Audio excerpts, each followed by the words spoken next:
Está dolorido el familia del un OFW si Jakatia Pawa, con quien ya acebitay ayer a las 3:19 del tarde na Kuwait, siendo hindi na más puede asebir el vida del diila pariente, conforme ya el familia Pawa con el cosa ya sucede con Jakatia.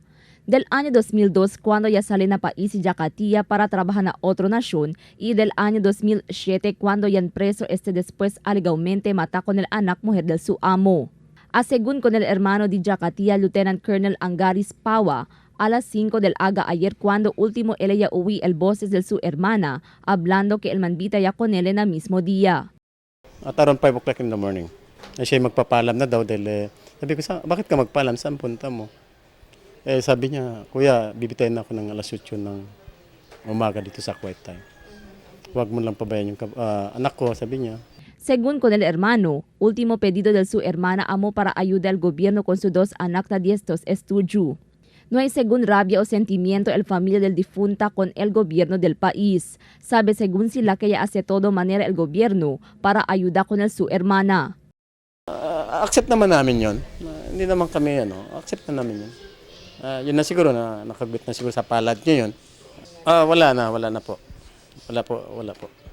Hindi naman pinabayaan yung kapatid ko. Según con el administrator del Overseas Workers Welfare Administration o OWA Hans Leo Cagdac, el dale según el gobierno full scholarship hasta acaba en la escuela el 2 anak de Jakatia Pawa. El dale también ayuda financial con el familia incluido un Busca la Vida. El oficial junto con el mga oficiales del OWA y POEA na región ya anda personalmente na ciudad para extender condolencia con el familia. Unang-una nandito ako kasi ayon din sa direktiba ni Secretary Silvestre Bello III ng DOLE na una magpahatid ng pakikiramay, our sincerest condolences to the Pawa family, sina Colonel Gary Pawa and the 2 children especially ni OFW Jakatia Pawa.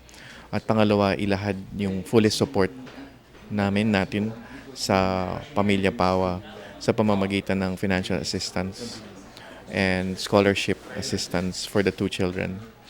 And also provision of possible livelihood assistance kung si Colonel Pawa ang kanyang mga kaanak ay merong iniisip na pangkabuhayan para sa pamilya. Fuera na visita con el familia de Jakatia y endereza también el oficial na City Hall para manjunta con el alcalde del ciudad.